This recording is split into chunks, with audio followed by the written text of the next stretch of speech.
kala soo hadlaya degmada Maxaas ee gobolka Hiiraan oo ku sugan yahay madaxweynaha Jamhuuriyadda Federaalka Soomaaliya Mudane Xasan Sheekh Maxamuud oo dhowrkii saacadood la soo dhaafay kulamo xasaasi ah ka wada gudaha magaalada isagoona kulamo kala duwan la qaatay dhaqanka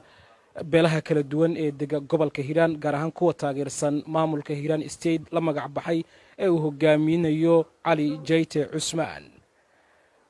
nabadoon Cabdi Gardheere waxa uu kamid yahay odayaashii la fadhiistay madaxweynaha Jamhuuriyadda Federaalka Soomaaliya Xasan Sheekh Maxamuud waxaan wax badan ka weydiin doonaa kulamadii odayaasha dhaqanka ay la qaateen madaxweynaha Jamhuuriyadda Federaalka Soomaaliya wixii ka soo baxay nabadoon Cabdi Gardheere bal soo dhawow bal waxaad inooga warantaa fadhiyadii aad la yeelateen madaxweynaha wixii aad kaga hadasheen iyo natiijadii ka soo baxay fadhiyadaas bismillaah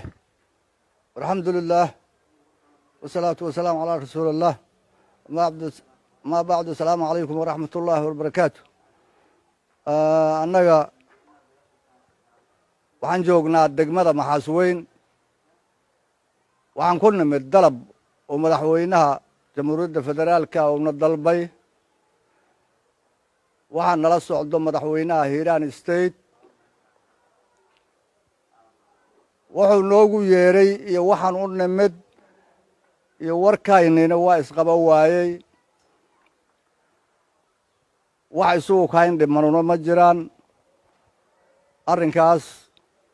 waxaan meesha lama filaanaha ka dhacay haddana weli asigii waa joogaa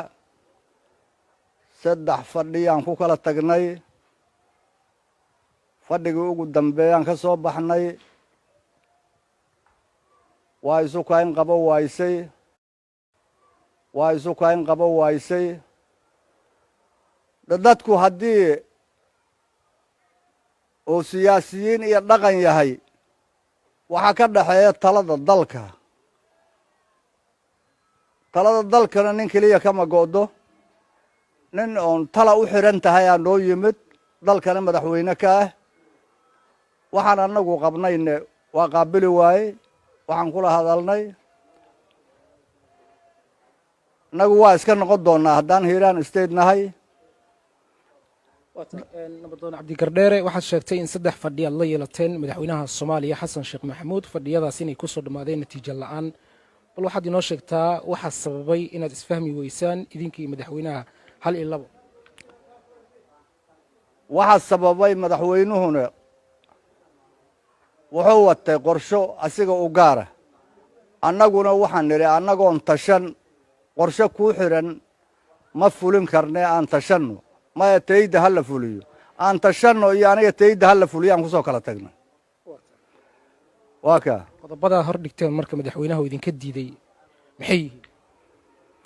إن أنت شنو قضب كلابات أنا هيران ستيد